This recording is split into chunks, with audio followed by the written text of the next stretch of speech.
বিশ্বনবীর কলিজার টুকরা ফাতেমা, ফাতেমার কাছে বিশ্বনবী যে বললেন, মা আমার কলিজার টুকরা নয়নের পুটুলি, তোমারে আমি সবচেয়ে বেশি ভালোবাসি।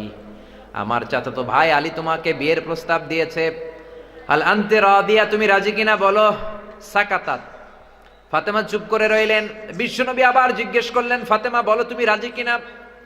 মা ফাতেমা কথা বলে না, সাকাতাত, চুপ করে রইলেন। আবার বিশ্বনবী বললেন, তুমি যদি না বলো কেমন করে বুঝবো রে মা, আমার ভাই আলীর সাথে তোমার বিবাহের ব্যাপারে তুমি রাজি আছো কিনা বলো। সাকাতাত সাকিতা, তিনি চুপ রইলেন। বিশ্বনবী বুঝলেন আর সুকুতু নিসফর রেদাব, চুপ থাকা সম্মতির অর্ধেক। তার মানে ফাতেমা রাজি। বিশ্বনবী বিয়ের অ্যারেঞ্জ করলেন। এরকম মেয়ে এখন খুঁজে পাওয়া মুশকিল। বাপে জিজ্ঞেস করবে, মেয়ে কিছু বলবে না, বরং মেয়ে একটা নিয়ে আসবে, এসে বলবে বাবা ও দারুণ না, বলে না। এরপরে পোলাও কয়, ড্যাড আমি হইলাম ইয়ো ইয়ো, আছে না নাই? এজন্য যুবক ভাইয়েরা সাবধান, ফ্যান্সি ডিলিয়া বা খাবা, আযাবার গজব নাজিল করবে কে? জিনার মধ্যে যদি জড়িয়ে দাও, দেশের মধ্যে আযাবার গজব নাজিল করবে কে?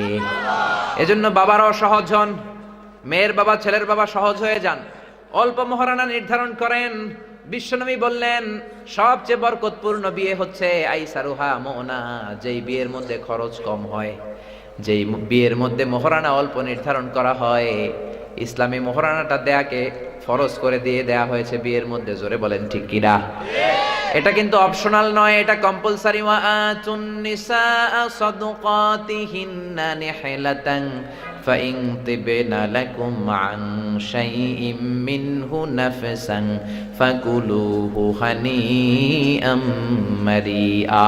বিয়ের রাতে টাকা দিয়ে দাও, পয়সা দিয়ে দাও। এখন এগুলো নাই, শুধু ধোঁকাবাজি। কে কেমনে ধোঁকাবাজি করবে? 20 লক্ষ টাকা মহারানা নির্ধারণ করে, 20 টাকাও দেয় না, আছে না নাই? এরপর বিয়ের ভেতরেও ধোঁকাবাজি, আছে না নাই? ছেলের কোয়ালিটি নাই, হাজার হাজার কোয়ালিটির কথা বলে, ফুলিয়ে ফাপিয়ে ছেলেরে শাহরুখ খান বানায়, ছেলেরে বিল গেটস বানায়, ছেলের বন্ধুর বড় বড় সম্পত্তিগুলো দেখিয়ে বলে এগুলো ছেলের সম্পদ, আসলে রাস্তার ফকির, আছে না নাই? তো বিয়েটাই যদি ধোঁকাবাজি দিয়ে হয়, পুরো ফ্যামিলিটাই তো ধোঁকাবাজির ফ্যামিলি হবে, বাচ্চাগুলো হবে বড় বড় ধোঁকাবাজ। বলেন ঠিক কিনা? আবার বিশ্বনবী মেয়েকে বিয়ের পিঁড়িতে বসানোর আগে ধোঁকাবাজি করতে নিষেধ করলেন। বিশ্বনবী বললেন, পরচুলা পরবা না। পরচুলা চিনেন? মেয়ের মাথায় চুল নাই, আলগা চুল লাগায়, এটার বলে পরচুলা। এটার কি বলে? হারাম।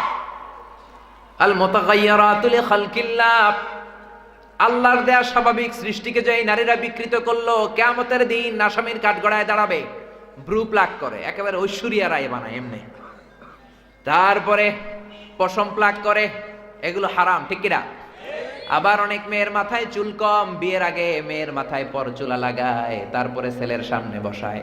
ছেলে দেখে তো মহা খুশি, আরে ঐশ্বরিয়া রায়, আমি রাজি। ছেলের বাপও রাজি, মেয়েও রাজি। বিয়ে হয়ে গেলে এবার বাসর রাত, স্বামী যখন স্ত্রীর সাথে দেখা করতে গিয়েছে, তখন দেখে আগের চুল মাথায় নাই। কয় তুমি কে? কয় আমি তো তোমার টুনটুনি। তুমি আমার টুনটুনি, তো তোমার চুল কই? কয় চুল নাই, পরচুলা লাগাইছিলাম। শুরু হলো ভেজাল দিয়ে, যেরকম ঠিক কিনা? আবার ছেলেরাও এরকম করে, মাথায় চুল নাই, সালমান খানের চুল লাগায়, আমির খানের চুল লাগায়, অমিতাভ বচ্চনের চুল লাগায়। পরচুলা লাগালে এক একটা ছেলের ফিল্মের হিরোইনের হিরোর মতো লাগে, যেরকম ঠিক কিনা? বিশাল বড় চুল লাগাইছে, মেয়ে পক্ষ দেখতে আসছে। মেয়ে তো মানি পারে না, এখনো বিয়ে করে ফেলে। মেয়েও খুশি, মেয়ের বাবাও খুশি, মাও খুশি, হয়ে গেল বিয়ে। এবার বাসর রাত, ছেলে ঘরে ঢুকেছে, ছেলেরে দেখা মাইয়া দেয় দৌড়, কারণ মেয়ে মনে করতেছে এটা তো আমার জামাই না, পরপুরুষ এখানে আসে গে। ছেলে বলে, ও দৌড় দিও না, ও আমার কলিজার টুকরা টুনটুনি, আমি তোমার আসল বর। তুমি বর, তোমার মাথায় মাল কই, ছাদে মাল কই?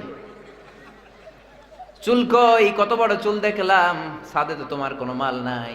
কয় আসলে আমার মাথার মধ্যে চুল নাই, ওগুলো ছিল পরচুলা। হারাম। জোরে বলেন ঠিক কিনা? বিশ্বনবী বললেন, মান গাশশানা ফালাইসা মিন্না, he is not among us who deceives us, যে আমাদেরকে ধোঁকা দেয় সে আমার উম্মত নয়। জোরে বলেন ঠিক কিনা? এজন্য বিয়েটারে সহজ করে দেন। বিশ্বনবীর জামানায় দুর্ভিক্ষের বছর, এক সাহাবী এসে বললেন, ইয়া রাসূলুল্লাহ বিয়ে করব, টাকা নাই। বিশ্বনবী বললেন, টাকা না থাকলে কেমন করে মোহরানা দিবা? এই কথা কিসের ভাইজান? কথা বলেন না, হুজুরে নিয়ে আসেন, বসান। টাকা না থাকলে মোহরানা দিবা কেমনে? সাহাবী বললেন, আমি গরিব মানুষ, টাকা পাবো কই? বিশ্বনবী বললেন তাহলে এক বক্স খেজুর আনো, এক বক্স খেজুর জোগাড় করতে পারবে কিনা বলো। সাহাবী বলল ইয়া রাসূলুল্লাহ ইয়া হাবিবাল্লাহ, এক বক্স খেজুর আনা যাবে। এক বক্স খেজুর এনে দিল। এক যুবতীরে বিশ্বনবী বললেন ও যুবতী বিয়ে করবা কিনা বলো। যুবতী বলল করব। বিশ্বনবী খুতবা পড়িয়ে ইজাব কবুলের মাধ্যমে দুইজনের বিয়ে পড়িয়ে দিলেন। আর মেয়েটারে বললেন তোমার স্বামী দরিদ্র, টাকা পয়সা নাই, এক বক্স খেজুর এনে দিয়েছে, মা খেজুরের বক্সটা হাতে নাও। এই এক বক্স খেজুর হলো মা তোমার বিয়ের মোহর। আরো আস্তে কোন সুবহানাল্লাহ। এক বক্স খেজুর দিয়ে বিয়ে হয়ে যায়। আবার এক সাহাবী বললেন নবী বিয়ে করব। বিশ্বনবী বললেন হালে ইনদাকা সাদাক, মহরানা কই? মহরানা নাই। খেজুর আসেনি? কয় খেজুরও নাই। কি আছে? কয় কিচ্ছু নাই, পরনের লুঙ্গি ছাড়া কিছু নাই। বিশ্বনবী বললেন এত গরিব তুমি, কেমন করে বিয়ে করবা? মহরানা তো ফরজ। কয়টা সূরা পারো? সাহাবী বললেন 3টা। জোরে বলেন কয়টা? ওই দিন সকালে এক যুবতী সাহাবী কালিমা পড়ে সাহাবী হলো, মুসলমান হলো। ওই যুবতীরে ধরলেন। বিশ্বনবী বললেন ও যুবতী বিয়ে করবা কিনা বলো। যুবতী বলল করব। বিশ্বনবী এবার যুবতীরে জিজ্ঞেস করলেন কয়টা সূরা পারো? কয় একটাও না, আজকে সকালে কালিমা পড়ে মুসলমান হয়েছি, সূরা কারে কয় এটাই তো জানি না। বিশ্বনবী এই সাহাবিয়ার মধ্যে বিয়ে পড়িয়ে দিলেন। এরপরে দুইজনকে দাঁড় করিয়ে দোয়া করে দিলেন। আর মেয়েটারে ডেকে বললেন মা তোমার স্বামীর কোনো টাকা পয়সা নাই, মহরানা দেওয়ার ক্ষমতা নাই, তুমি কোন সূরা পারো না, তোমার স্বামী সূরা পারে কয়টা? তুমি একটাও পারো না, তোমার স্বামী পারে 3টা। আজ থেকে প্রতি রাতে এশার নামাজের পর তোমার স্বামী একটু একটু করে 3টা সূরা তোমারে মুখস্থ করায় দিবে মা। এই 3টা সূরাই হলো রে মা তোমার বিয়ের মোহর। সহজ না কঠিন? এজন্য খবরদার, সহজ হয়ে যান। মহরানা আমরা বাদ দিছি আর যৌতুক ঢুকে গেছে। জোরে কোন ঠিক কিনা? যৌতুক খাওয়া যাবে? জোরে বলেন। যৌতুক চাওয়া মানে হচ্ছে ভিক্ষা চাওয়া। তুমি যৌতুক না আছে ভাঙ্গা একটা প্লেট নিয়ে মসজিদের বারান্দায় বসো। এই যৌতুককে সুলতানপুরের যুব সমাজের ভাইয়েরা, যৌতুক মুক্ত গ্রাম গড়ার, সমাজ গড়ার শপথ তোমাদেরকে নিতে হবে। জোরে বলেন ঠিক কিনা? যৌতুক যেন না থাকে। বাবা যারা আছেন তারা হাত তোলেন। ছেলের বাবা যারা, আল্লাহরে বলেন আল্লাহ আমার ছেলের বিয়েতে 1 টাকা যৌতুক নিব না। দেখেন কত আস্তে আস্তে করে হিসাব মিলায় রাখছে। মাইয়ার বিয়েতে দিছি, পোলার বিয়েতে উসুল করুন। হাত নামান। বাবা করে দিয়ে হবে না। ইয়াং ছেলে বিয়ে করো নাই, হাত তোলো। বিয়ে যারা করো নাই হাত তোলো। চিৎকার দিয়ে আল্লাহরে শোনাও, বলো আল্লাহ আমার বিয়েতে 1 টাকাও যৌতুক খাবো না। আমিন। আর জোরে আমিন। এই যে ভিডিও করে রাখছে না, মেয়ের বাবা যারা আছেন বিয়ের সময় ভিডিওটা লাগলে দেখায় কারা কারা এলাকার হাত তুলে বলছিল যে যৌতুক খাবে না। এই 1 কপি দিয়ে দিবে সবাই। এজন্য খবরদার বিয়েটারে সহজ করে দেন। বিয়ে যেই দেশে কঠিন হয়ে যায়, জিনা ওই দেশে সস্তা করে দেয় কে? তার মানে 1 নাম্বার মদ খেলে আযাব হয়, 2 নাম্বার জিনা করলে দেশের মধ্যে আযাব হয়, 3 নাম্বার নাচ গান করলে আযাব হয়। জোরে কোন ঠিক কিনা? বাংলার জমিনে নাচের অনুষ্ঠান আছে না নাই?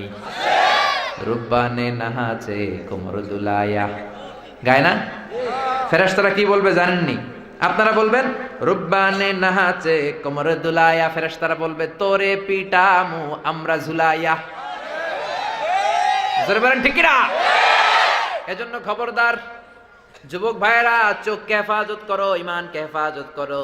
গানের কনসার্ট, নাচের অনুষ্ঠান, নৃত্যানুষ্ঠান এগুলোতে যাওয়া যাবে না। জোরে বলো ঠিক কিনা?